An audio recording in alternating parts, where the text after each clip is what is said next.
Hi, everybody. It's midday. In fact, it's 1 minute past because I just messed up with the links. So that's why I'm late, and I'm sorry about that. But it's Wow Ergonomics with me, Graham Coath, and Stephen Howe. And it feels good to be here midweek with you, Stephen. It seems to be a long week already. I don't know about you. Yeah, it does. I mean, actually, for the first time in 6 months, I actually went out to see someone yesterday, Graham. So it feels very strange. It was obviously socially distanced, but instead of being in someone's office, it was in a pub beer garden. Oh, now that sounds nice, doesn't it? Which, to be honest, did you do elbows? Did you do the elbow thing? Or? It was elbows. Definitely elbows. We followed all of the rules, all the checking in with the NHS app and all of that stuff. So, but it was encouraging to see, from a commercial perspective, to see so many people out and about. From that pub's perspective, they'd put on a fantastic setup in terms of making sure social distancing, spacing the tables out. They'd done a fabulous job, and it was really encouraging to see it so busy and people really, embracing. I guess the good weather's really helped, hasn't it? I mean, this sort of outside dining for pubs. I guess obviously your initial concern is in April, what could the weather be like? But I know today's a little bit overcast, but we've had some fabulous weather since the 12th, and it looks like the next week or 10 days look pretty decent as well. So I think that'll help encourage people to get out there and start meeting again face to face. As I say, totally different environment to what we've done before, but just nice to go and talk to someone face to face rather than through a screen. As much as obviously we enjoy doing Wow Ergonomics, it's nice to get out and converse with someone and talk in a one-to-one environment. Now, we do have to apologise to anyone that's tuning in to watch this on LinkedIn. You may have lost the first few minutes of us there because whilst we were talking just then, Stephen, StreamYard came up to say they were having trouble communicating with LinkedIn, and it was probably on LinkedIn's end. It's now live. I can tell you we are now live on LinkedIn. Everybody else that is watching on Twitter and YouTube, you're absolutely fine. You didn't miss a moment of that. What Stephen was talking about there was naked ergonomics. And I'm sorry you missed that bit, but it was really exciting. And you might have to tune in to YouTube or Twitter later on, or the replay of this on the podcast on Spotify in order to hear what he was talking about there. But it was fascinating. And I agree that naked ergonomics is a thing. So that will get them going back and go, well, I've got to find out about this now. There we go.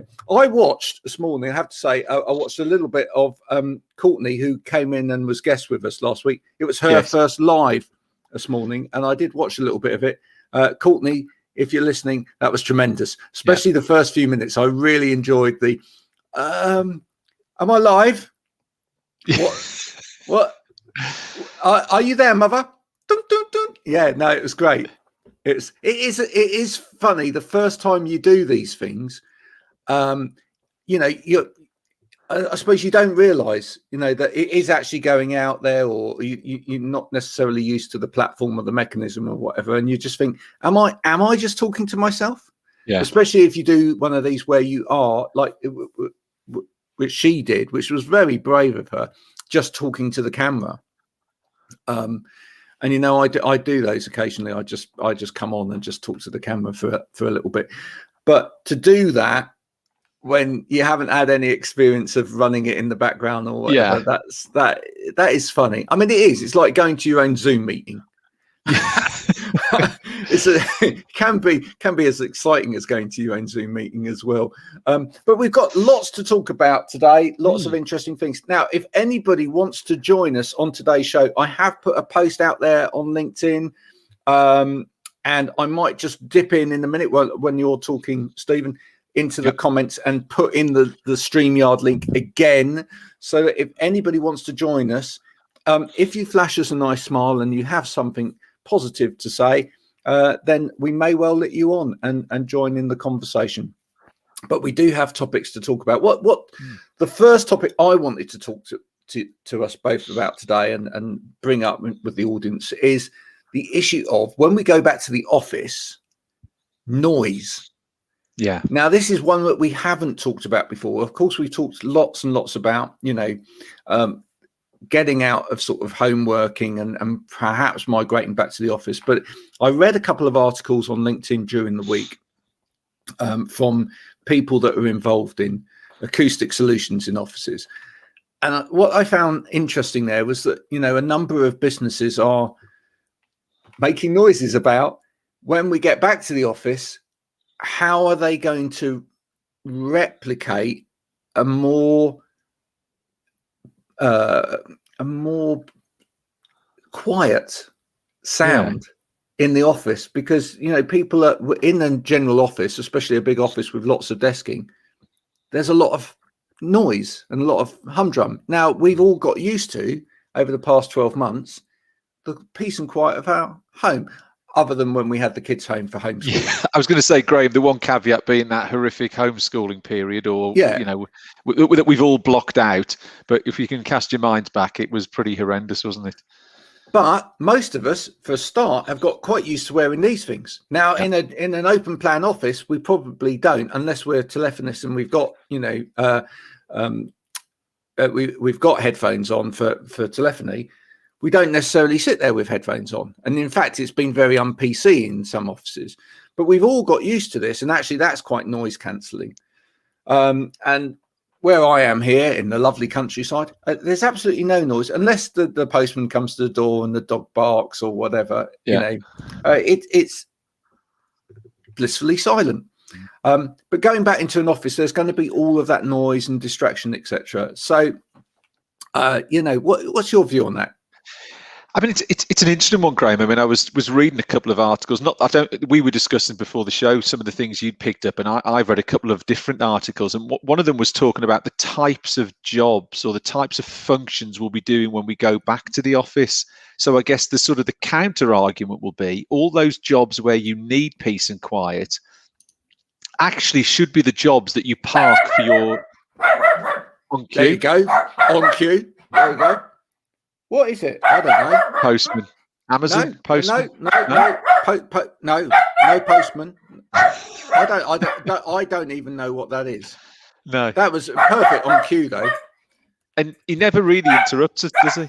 Except when we're talking about noise. He's never interrupted again. I mentioned the dog's name, and there he goes. Hold on. Yeah.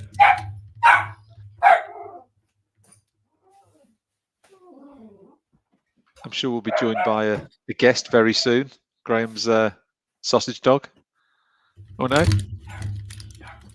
There, he's happy. Oh, he's happy in his own little world now. Oh, and you've just hey, my background's gone. Look at that. I couldn't have planned that better, could I? Oh, brilliant. Yeah, fabulous. Look at that. What I was saying was, Graham, actually, I was just reading an article this morning talking about the type of functions people will be doing when they go back to the office. So actually, the type of parts of your job that you need peace and quiet for should be those roles that you keep for working at home, whether it's, I don't know, some sort of Excel data entry, or whether you're writing something.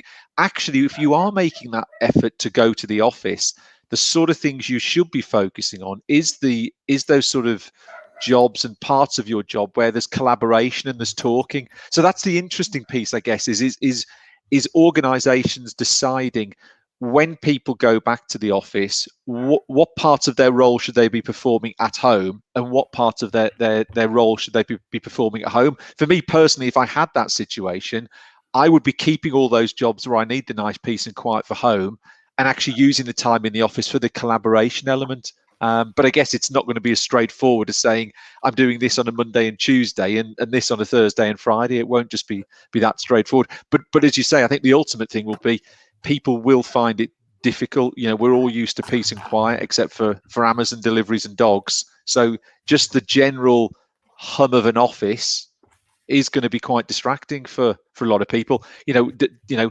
acoustic solutions, they're going to potentially get drawn into it. Will it impact how people redesign their offices? Because we hear lots of stories about how offices are being redesigned to become collaboration areas and not offices. So actually, I wonder, or I'd like to think those things will be taken into consideration when these whole office redesigns sort of take place or are being thought through. Is there going to be a good amount of consultation with staff returning to the office as to what type of office they would like to see, what roles will they be performing when they're in the office, and bring in that whole noise and acoustic element into the conversation. Well, it's quite interesting. I was having a quite in-depth conversation with my friend Rachel from Hotbox this morning. I don't know whether you've ever seen Hotbox. A little bit of product placement there. There it goes. Yeah, there you go. Just passing through. Passing through, been and gone. There you go, Rachel. You owe me a pint. But it was interesting because she's been quite involved in the A&D market over the past few years, and we were talking about, what's the office going to look like going back, and are people going to go away from desking, etc. And she was like, well, I don't know. I think people are still going to need desking, etc. And I was saying, but is there not going to be a bigger cultural change towards play? And I'm beginning to struggle to some extent with the idea of the term hybrid. Okay, so you're already bored of that new phrase, Graham. I'm already moving on from it a little bit, because and the reason being is because I do wonder whether, in terms of cultural shift, it's enough, in as much as, does hybrid work just for a lot of people make them think about, working some of the time in the office and then some of the time out of the office, etc. Or is there enough movement there in terms of cultural change around what happens in an office? And I just think, I really do think, when we go back, do we need spaces where we can play as a group of adults? Because this is a comfortable space, apart from when the dog barks and I knock it all over. This is a comfortable space now here in the home. I've got my computer here. I've got a decent sized desk. I've got plenty of room around me, etc. I can go and make a cup of coffee when I need or whatever. But when I go to that office space, do I want desks? Do I want soft seating? Is there going to be furniture that allows me to do something different? Yeah. And then not only is there going to be furniture that allows me to do something different, but is there going to be culture there that allows me to do something different? In other words, do I come in to that space to play as opposed to work? Yeah. Do I come into that space to, is it going to be around team building? Is it going to be around sort of brainstorming, creative, etc.? I've talked a little bit about this in the past. And as we talked, we kind of got more and more into that concept of, that could be a way forward, but that's going to take a huge cultural leap, and brings us nicely on to the second subject that you raised when I spoke to you earlier this morning, which was this story about the bosses in this top floor of this large banking building deciding that they don't need it anymore. And I think it was it was HSBC, I think, and I think they were saying that basically that I think it's the 43rd floor of one of their buildings in London is simply offices for senior management, and that is going to be sort of stripped out to create more collaboration type environment, and those managers were going to have to drop down a couple of floors and go and have to hot desk with everyone else. So again, it's really interesting to sort of see that large organizations are calling that out, and the way to create collaboration space is simply to remove offices. So again, I wonder how many more of organizations will follow, removing those partitions to create that open environment. And then the good thing is allowing that collaboration space to take place. So interesting story. Again, like we almost do every week, Graham. I know me and you sort of find one or two articles every week and we say, there's another one. I'm sure when we have this conversation next Thursday and not Wednesday next week, we'll probably have picked up another 2 or 3 stories along the similar vein of people making conscious choices, businesses now starting to make decisions, and I can see I think what you see is when you see one or two companies making these decisions, people then follow. There's sometimes been a reluctance to be almost the leader of the pack. But I bet you now see other people start following on the back of this HSBC story. I bet you in the next 2 weeks, we see other businesses making the same calls, management floors going, collaboration spacing coming in. Now, as you say, what the furniture looks like on those floors, we don't know. But the great thing is they're acknowledging they need to do something with their existing real estate space, and it isn't fit for purpose going forward. No, absolutely. We will come back to Adam's comment. Thank you, Adam, for throwing out this comment in a minute. Adam, if you want to come on and talk about this, by all means, there's a StreamYard link in the comments. You can click that link. You can come and join us online and tell us all about it, because otherwise I'm going to have to look this up. Otherwise, I can't really talk sensibly about it. And I'm not promoting anything until I actually look it up, because this could be a website about anything. Yeah. I'm certain, knowing Adam, that this is a really good cause, this Cleaner World Association page. I'll have a look at it in a minute. But Adam, if you want to just come in and talk about it, please do. Yeah.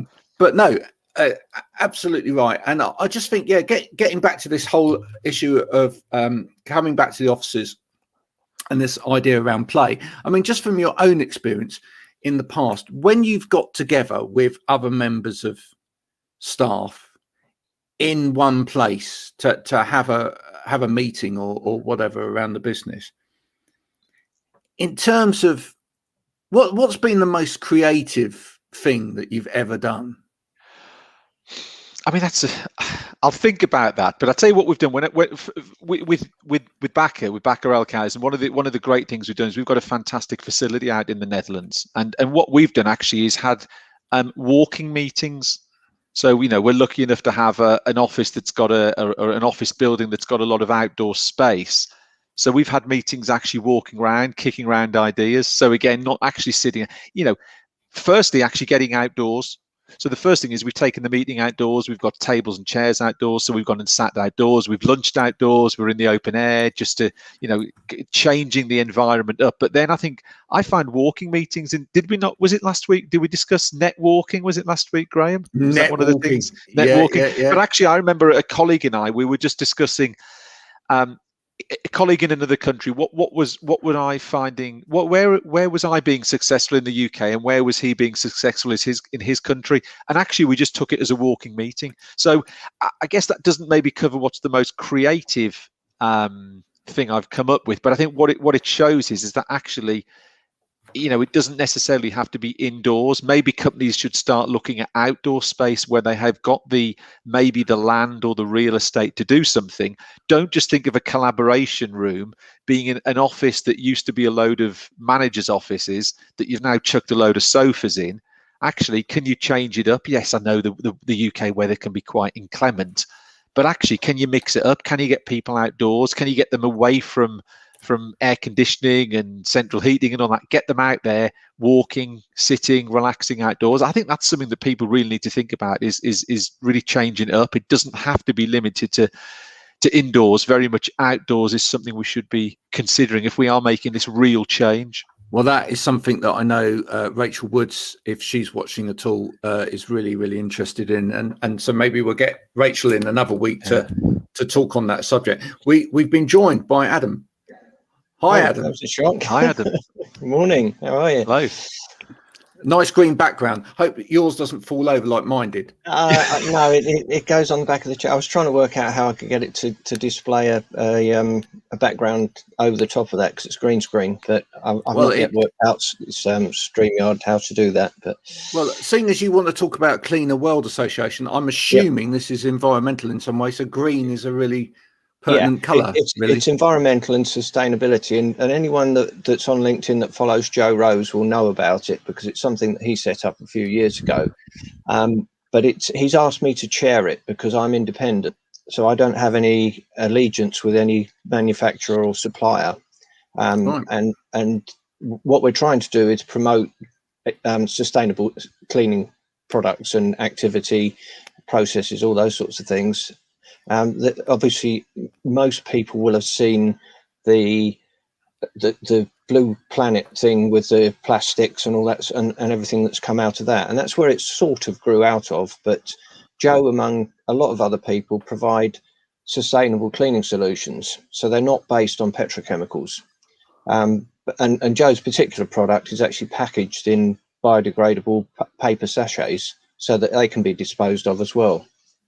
So it's really to promote those sorts of things, and we're only just starting to make some progress. So we launched it last week.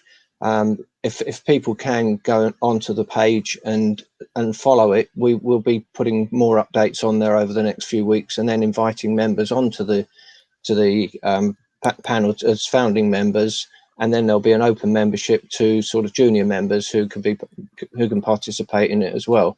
And similar to what you're doing here, we want to be able to open up conversations around some of the things that are being done. So last week we were talking about microbial surface coatings, or antimicrobial surface coatings, and the benefits of those. And it was quite a heated discussion at one point, as you can imagine. And there's an awful lot of information that's been bandied around in the last year, some of which is absolutely true, some of which is bending the truth a little bit to the benefit of the person supplying the product. And what we're trying to do is just to level the playing field so that people can be informed about making decisions. We're not going to make a decision for them.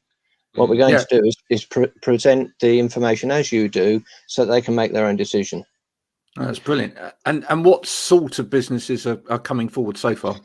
So far, it's been predominantly around the cleaning solution and chemical manufacturers, and we're trying to differentiate solutions from chemicals and leave the petrochemical side of things to the chemical industry, and solutions to other products. But it's really how they're formulated, and there's a variety of different methods of formulating those products. So you can have probiotics, you can have cultures, you can have products made from natural minerals and materials that return to the environment in their natural form once they're being used, as an opposition to the petrochemical industry. But it's not just chemicals and things. You know, we can move on once we start to get established into the best practices for cleaning techniques and things like that, because in the industry an awful lot of people don't clean very well. They go through the motions of cleaning, but Graham, I've seen stuff that you put up there. They talk about cleaning, but they don't actually do it properly. And it's not very difficult to do it properly if you give people the right tools and equipment to do it. And then we can expand it on to things like microfiber technologies, and which in themselves aren't necessarily sustainable because they're plastics. But what's the availability of alternative products? There are bamboo-based microfibers. They're not viable at the moment because it's too expensive to make them, but market forces and the demand will bring price down. Yeah. So, I don't know. I was going to say a question I was going to ask there, Graham. One of the things we've touched on, I think, weeks ago on Wow Ergonomics, Graham, I guess, was things around misinformation, etc. And have you seen? I mean, we've seen one or two situations in our sector where, once COVID sort of kicked in last March, you start to seeing what I'd call new players sort of getting involved.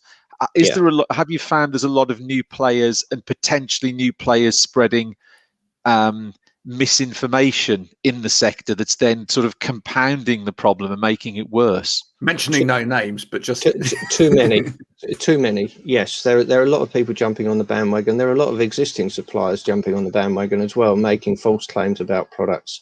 Right. And their viability, and just the topic of surface coatings, which we were talking about last week, even that can be so diverse and people making claims about products, killing envelope virus and things like that, when actually they don't kill anything. They'll be a repellent to it, so they help stop it sticking to the surface, and they're marketing them as a product that's the be all and end all, and there isn't a be all and end all. It's an addition to current good cleaning practices. And so, with the surface coating, for example, you put that on once you've prepared the surface, and then you have your regular cleaning regime, and it will support it, and it will help reduce the possibility of infection. But with a virus like COVID or any envelope virus, you can't remove the risk of it entirely, because you can clean it and then someone can come in infected 5 minutes later, and your cleaning regime might be an hourly cycle, and you've got 55 minutes of an infected area again. Then well, this is something certainly my wife would be really interested in, being a dental nurse, because dental nurses at the moment spend half their life cleaning. Deep cleaning as of that, and she's always looking at other people's cleaning and going, that isn't being done properly. Yeah, and I can sympathise with her. I was out. You've probably seen my posts. I run quite a lot, and I was out running at the weekend, and I got nipped by a dog. And I was advised when I reported it to go to the local A&E and get it checked out. And I was just chatting to the nurse there, and she said, "Yeah, I've got to wipe the whole of this cubicle down before I see the next patient." And I've had my first COVID jab. I do everything I can to keep myself safe and non-infectious, but even so, they've still got to do all that just to keep the environment safe for them and the next patient. I wonder how, Graham, we tie all of this back, because there's always ways of linking things back into conversations. How do we tie back in with what Adam's talking about with return to the office? So will people's expectations when they are asked to go back to the office, will employees be demanding higher and better cleaning processes from their employers around the buildings? I wonder what sort of questions and demands people are going to have around, what assurances are they going to want? Certain assurances around certain regimes. Are businesses going to have to put new cleaning processes in, maybe employ more cleaners, change the products that they use to sort of give that peace of mind and ensure? Well, they already are. Come back. They already are, Stephen.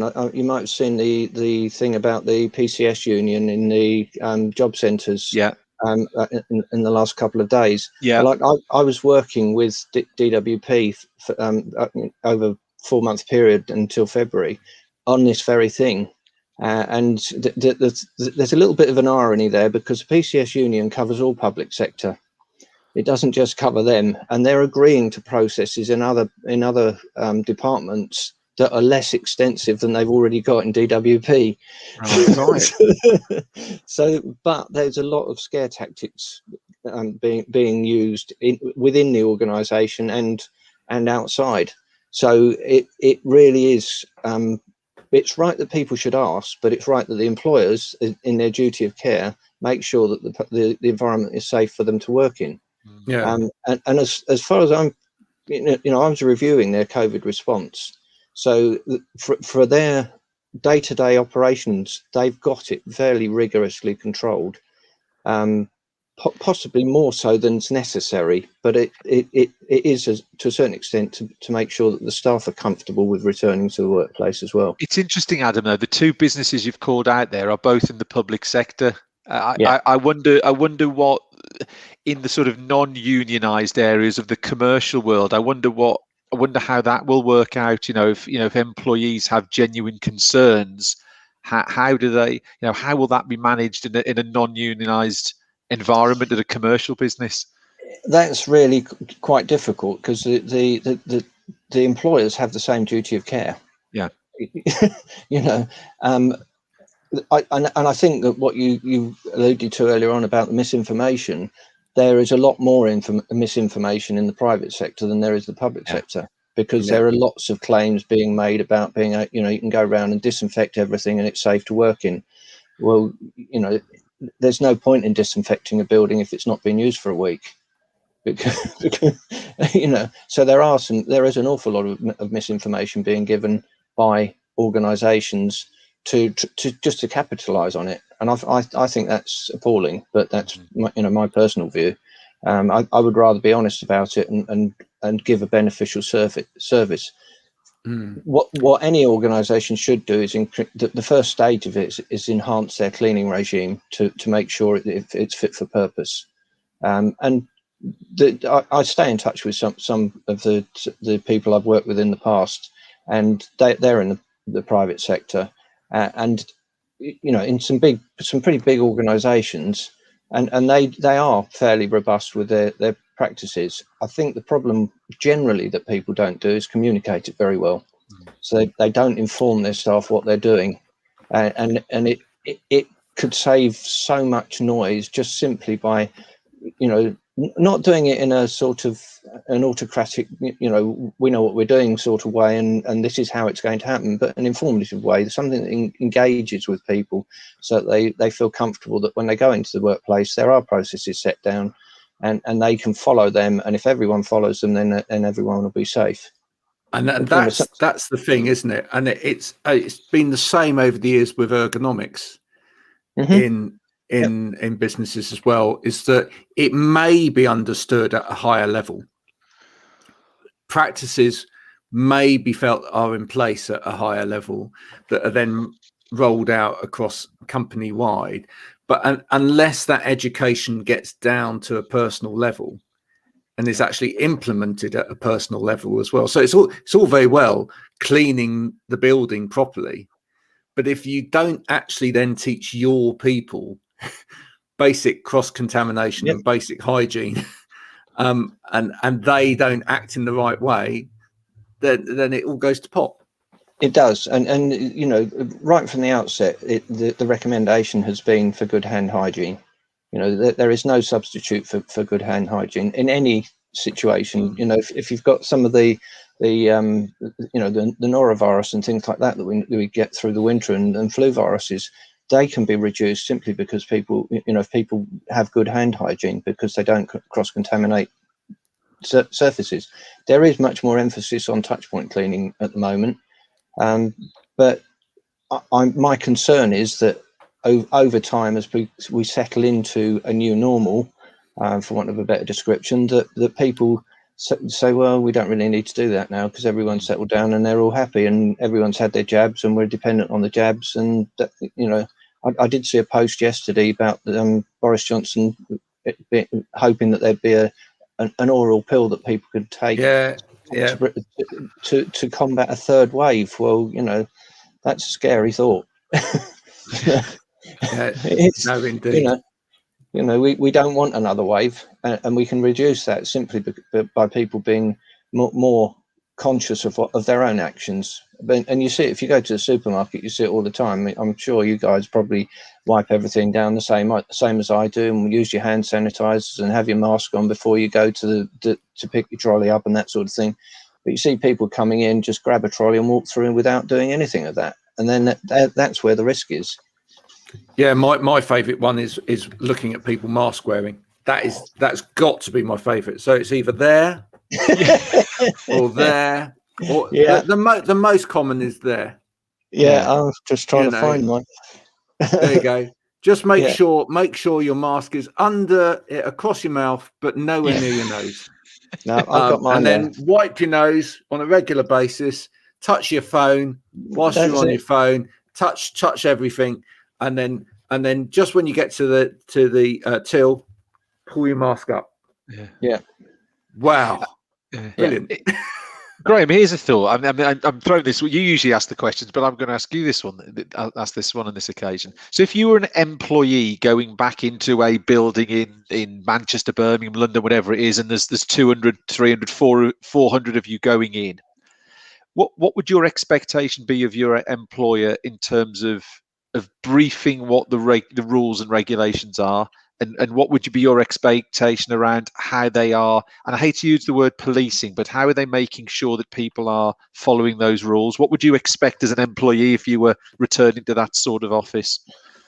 Well, for a start, because at the beginning of all of this, as we started to go back after the first lockdown, I did some work with a number of businesses around this, and I think how you handle that whole process of going back and the information about going back is important as well, because there's a number of people out there either with autism or with just high concern or high anxiety about going back, who this is yet another big change again, and don't necessarily just want to go straight back into the office space. So for me, just how businesses actually put together that information and bring people back into the office is important. For a start, I think it needs to be a slow process. I don't think it can be rushed. I personally would like to see a business actually do it via film first, so that actually I get taken around the office virtually, because I've got used to that. I feel comfortable in my own space, etc. I want to see what you have done within that office space before I even put foot through that door. To show me what you've done. Don't expect me to turn up. Then it might be, for some members of staff in particular, you might actually want to in smaller groups, because again, as part of all of this social distancing element and bubble element, etc., we've been in smaller groups. And actually, from the point of view of going from a small group of people being together to being a large group of people together, that's quite difficult to cope with for some people as well. So maybe in smaller groups at different times, to keep it quiet, take groups of people back into the office and then show them round bit by bit and get feedback, etc. So film, feedback, small groups, feedback, then staggered back, feedback, and I think it's got to be that kind of long, elongated approach. I think that's the only right approach to doing it. Just suddenly going, oh, let's all go back to the office on Friday. That's probably not a great idea for everybody. I think you're right, Graham, but I think some of that is already happening. We're going back to work on Monday, come into the office, sort of thing. But what you're describing, your approach, it's so easy to do these days with a phone. You just literally set your video up and talk into it with your headset on, and do, this is what you do when you come into the building. You talk to the, if you're going into a big building with security guards and people like that, then this is the processes you need to follow. They will take, so in some cases, they'll take your temperature as you go into the building, or they'll have an arch that you walk through that does it, and they're looking at it. And these are the things that you need to do as you come into the building. And then, as you say, it then becomes the responsibility of the departmental managers to then flow that down to their teams, so that it's clear to everyone. But the availability of video is so much more these days that you don't need to resort to, long-winded, paper-driven processes that people have got to read and then confirm that they've seen it and read it and that sort of thing. Because people, as you say, have got used to seeing things on a screen. And so they will take it in much more quickly that way. Yeah, absolutely. And you'll just feel, you need to, by doing it through those different processes, you can address the issues prior to any physical interaction with the building or with other people. And if people have got concerns, then you can look at, how you address those concerns prior to coming back. And it may be that you have to accept that certain members of staff, may have to continue to work from home for a period of time as well. So, it shouldn't be seen as one thing or the other necessarily as well. Maybe it's about, getting people that want to get back to the office, other people that don't want to get back to the office, don't get them back to the office. And equally, if you've got people with difficulties of any sort, they need to be risk assessed anyway, and so they should be treated individually. And it's easy for us to say from a safety background that this is what needs to be done. And people seem to run scared of risk assessments, but actually, if you use a risk assessment to your benefit for whatever you're doing, whether it's in a safety situation or in any other situation, you identify the problems up front. In any other way, it would be the SWOT analysis or something like that. So, and it's not that difficult. It's not that difficult just to identify what I know that. Yeah, over the years, as I've gone in buildings, people have gone, here comes health and safety. Here's the fun police. But actually, no, it's completely the opposite. If you want to have fun, if you want to be free to do things safely, then actually you just need to have a risk assessment of the situation put into place in order to allow it to happen as freely as possible. So it's It's the opposite way round. Do you think businesses will look to almost police this? So, I mean, what if as a group of employees, you see one or two people not following the rules in terms of hand washing and all that sort of thing? I wonder if that will then, what's the knock-on effect of that? If you see people not following it, does it then create tension in the office? Well, I'm doing this, I'm using the hand sanitizer, but I know that she doesn't do it. I mean, do you then start having sort of open warfare within offices because you've got a group of people who are following the rules and other people who aren't? I mean, it could get quite messy, couldn't it? Really, with office politics are bad enough, but potentially people seeing not following this new set of rules could create additional tension and potentially confrontation. I think you're right, but I think also that if you've got a good team leader, then they will encourage discreet reporting so that it can. And again, an awful lot of managers don't see it as their responsibility to manage their staff. And the job's in the title. And if you've got an unpleasant situation, and I've had several of them in the past, the best way to deal with them is to deal with them, not put them off. And if it's someone that's not following the processes, you've got the discipline and grievance processes within your organisation that you can fall back on if you need to. For me, it's always last resort, and I've very rarely used it. But even so, if you just have that in the back of your mind, you've got a responsibility to manage the people that aren't compliant. Then it solves a lot of the problems, and a simple conversation most of the time can do it. Well, without wanting to scare anyone, if COVID stays with us long term, and I think potentially it might, then you do wonder whether those companies that can afford it long term will actually start to look at AI towards driving that as well in terms of policing, because that seems the sensible approach. In the same way that we can use AI technology now.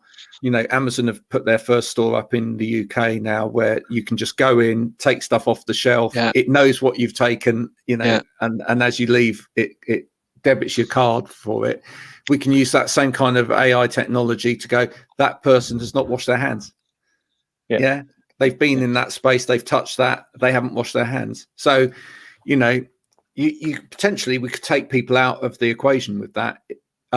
Certainly some bigger businesses may well look towards those kind of technologies to do that. And there are some softwares that are available to do similar sorts of things that record the people that go and they track them around the building. It does it through their phones.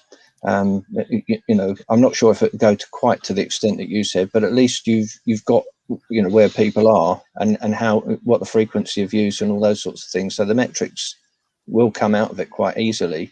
It's just a case of how they use the data. One of the things you've mentioned a lot, Graham, and we've discussed, how things will look going forward is management structures, isn't it? I wonder if this whole thing, as Adam alluded to, around things like disciplinary processes and all those sort of things, I wonder if this will sort the good managers out from the weak managers potentially.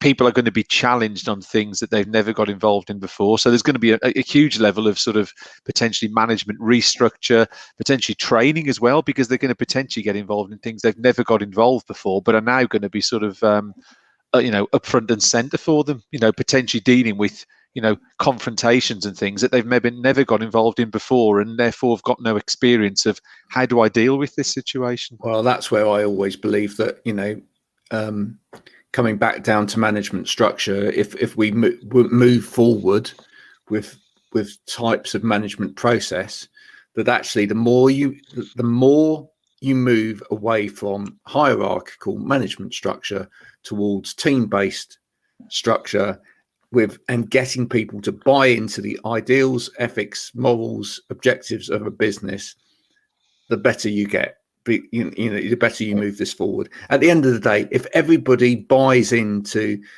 this as a process for the company, if everybody that you employ buys into the fact that we're all in this together, we've all got to protect each other, it's a team effort, then you don't need to manage it. The management will come from people. I think you're right, but I think that it needs leadership rather than management. Because a leader will know all of those things and they'll consider it part of their role. You get a lot of people that are managers and they want to be a manager, but they don't necessarily want to learn what it takes to be one. And leadership is very much part of, the 90% of management in my book. Yeah, no, absolutely. And we're probably still seeing too many managers, not enough leaders. Yeah, I was working with HMCTS last year, and we mobilised a big contract for Engie, and there were a lot of people that came into the organisation that didn't have the management skills necessary for the roles that they were performing. And although I was on a consultancy contract, I saw it as part of my role to help develop those people and to give them guidance about how to deal with situations. So one of the managers had a real problem with a supervisor that was employed without her consultation, and I just talked her through the processes that she needed to do to manage that person. And I was there at the end of the phone if she needed someone to let off steam at and things like that, because sometimes these people just need to exhaust their frustration and then hear someone level-headedly say, right, now this is what this is how to approach it, this is what will happen, and talk them through the process so that when it does happen, they aren't left in there in the deep end trying to flounder and not be able to deal with the situation. They've got some tools there to be able to do it. And the advice in a situation like that is, if it really gets awkward, is that I'm going to stop the conversation now and we'll come back and talk to you. I'll come back and talk to you later on.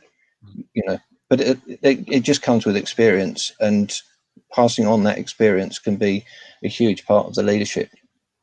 Agree. Adam, thanks for joining us. So right. if people want to sign up or get involved, they need to go to this address. So you've set it up as a LinkedIn page, linkedin.com, company Cleaner-World-Association. If you search Cleaner World Association in the search bar in LinkedIn, it will come up. That's brilliant. Thank you very much for joining us today. If people can follow it, then we've got news coming out over the next few days, and it will be posted on there. I'm sure a lot of people will. Thanks for joining us. Thank you very much. Cheers, Adam. Cheers. Thanks. Bye now. Bye. There you go. I didn't know there was so much involved in surfaces. No, but who am I to know this stuff? And we only really scratched the surface on it, didn't we, Graham? We really just sniffing around the surface of that. But yeah, but it was interesting though, wasn't it? In like we've sort of where we took the conversation was tying it back to the things we've already been discussing, haven't we? Around returning to, because it is going to be really interesting. Yeah. The comfort that different people will feel around going back, and I think people will be challenging. I think if I was going back to an office full time, I'd like to understand, okay, what's the process, what are you doing, how are things working, what are you as an employer doing for me to make sure this is a safe environment? There'll be a lot of that going on. I mean, we were talking about the slow return. I was talking to someone who was saying that they were expecting to bring their workforce back in over the next couple of months, but only 10%. And that ties in with what you were saying is the slow return is, yes, we are coming back to the office. However, 10% of the capacity of the building is coming back. Not everyone's coming back. It's been on a very, very low level. Yeah. Which, and how long can you drive that without it becoming fiscally, impossible to sustain? It's, you still got to pay for that building to be heated, lighted, whatever. Whether there's 10% or 90%, as you say, you pretty much need the same lights and electricity on, unless people are all crowded in one corner, which they're not going to be. They're going to be spread out. Yeah, you still need the security there. All of those support services to that building have still got to be there, facilities, etc., to make sure that building's safe. Does it really stack up numbers wise? I don't know whether it does long term. It'll be really, really interesting to see. And a little bit like, and I don't really want to go there because it is completely contentious, but a little bit like the news story this morning about anti-vax protesters, shouting at people as they go to have their jabs, etc. And this COVID is dividing people. and I just wonder in terms of that office space, is it going to divide people for good there? Are there going to be people that are just going to, I'm not going to go back to the office full stop while I just don't feel safe? I think HR departments could be particularly busy when people start coming back to the office, because if you take a relatively small office of 100 people working in in a nice percentage sort of way, you are going to have a healthy percentage who are not going to want to go back.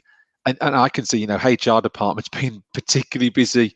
You can see there being some businesses, like I think we've touched before about holding on to talent. I think it'll be a really interesting one as to how far companies push the return to the office. At what point does that start creating a loss of talent? And therefore, does it then push back people within that business to go, well, if you don't change the policy, we're going to carry on losing talent? So, almost ties a little bit into this whole football Super League thing, the European Super League that's gone on. The power of the fans has almost stopped that happening. And you think, I wonder how much the reaction of employees will shape an employer's policy. So the employer may have this policy in place. Yep. Tries to take it forward. The kickback from the employees is so strong that he then has to reverse and almost change his policy to suit what the employees are saying. Yeah, no, absolutely. And you mentioned when we were talking to Adam about public sector, private sector.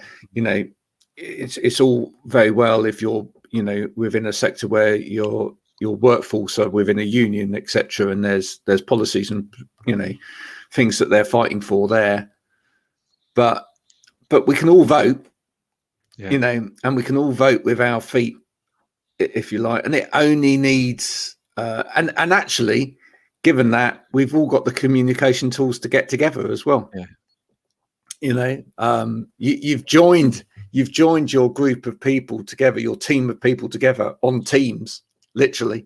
Yeah. You've only got to have a team go, well, we're not doing that. Yeah. That isn't happening for us. That. Whereas once upon a time, you used to have to go, right, Stephen. I'm thinking about this. In minutes now, you can get a reaction from everybody and go, yeah, are we going to do this? No, we're not going to do that. We're not happy with that. So, yeah, as you say, it's going to be really interesting, and it's going to be. Love to hear from some HR people actually on this. So, if you're in our HR and you're going to be involved in getting people back to the office, love to hear from you. That would make a great show. Let's get some HR people on to talk about the difficulties, conflict management of getting people back, warfare management. Yeah, absolutely. Now, next week we're going to be joined by someone from a seating company. So that could be interesting. What sort of things might we bring up with someone from a seating company? I'm just thinking about this whole shift towards, again, out of the office and into working from home. I think there must be some questions we need to ask there. One of the things I'm thinking about, I know we've touched on sort of hot desking and things like that, but you can see if businesses have hot desking areas, are employees going to be asking about the type of material in the surface that it's got? I know we're going back to what we were just talking about with Adam, but if you're sitting at a seat that someone else has sat at the previous day, is there anything with the material of the surface? What's the cleaning procedure? Because I think some happens, COVID, etc., can be on surfaces for, is it 48 hours or something like that? Whatever the number is, 48, 72. Are then what are the seating industry doing to manage concerns around seating used in a hot desking environment? That to me is going to be one that's going to be asked. Absolutely, because we know that most office chairs are made with a cut foam. You've only had to go into an office building with lots of operator chairs, and if it's well used and it's a big building, lots of people, etc., you've only got to hit your hand on the seat of the chair and just watch the dust fly up. Yeah. Right. If there's that much dust embedded within the seat of the chair, what else could that be carrying? So yeah, what surface material? Again, we know that most operator chairs within buildings are, use a fabric. Can that really be cleaned? Or, and yeah, there are things like wipe clean vinyls, etc. But who wants to sit on a wipe clean vinyl all day long? Yeah. So sitting on a heated car seat, isn't it? For a while. Horrible. Yeah, we've all been there. We've all, I remember, my first car from the long time ago. Escort Estate Mark II, tan seats, fake leather. Oh my goodness, when it got hot in the summer, it was you just, oh dear, horrible. But you don't want to be sitting on that. Yeah, it's wiped clean, but you don't want to be sitting on that for any length of time. So what kind of alternatives there? I mean, seating for home as well, going on the flip side, not return to the office, but again, around what's been, the whole understanding more about seating for home, etc. I think one of the things we got into weeks ago was talking about, are office chairs suitable to work at home because of things around the fire retardant levels and things like that. So I think that's another interesting one to sort of touch on with them, is as to what's being done to ensure that the chairs being used at home meet the correct levels, insurance policies, all those sort of things. I know we've touched on that, but it'd be really good to get the chair experts to really sort of run us through that, so we've got a really good understanding. I'm going to give them all of these up front so that they come prepared. The other thing, on a bit of a base level as well, is I'd love to know about colour, because you and I both know that in the majority of office buildings, it's either blue or it's in the main. It's either blue or it's black. Yeah, absolutely going to be blue or black. But do people want blue or black in their homes? I wonder whether we've seen a change over this last year, and whether people ordering chairs, if those chairs are being sent to the home, whether we've seen a multitude of colours coming out. Yeah. And is there a colour palette that's a particular flavour of the month as well? It'd be quite interesting to see. Have we gone pastel? Have we gone bright? I'm guessing pastel. Yeah. If I'm honest, I'm guessing we're quite muted colours, but it'd be interesting to see, what happens there.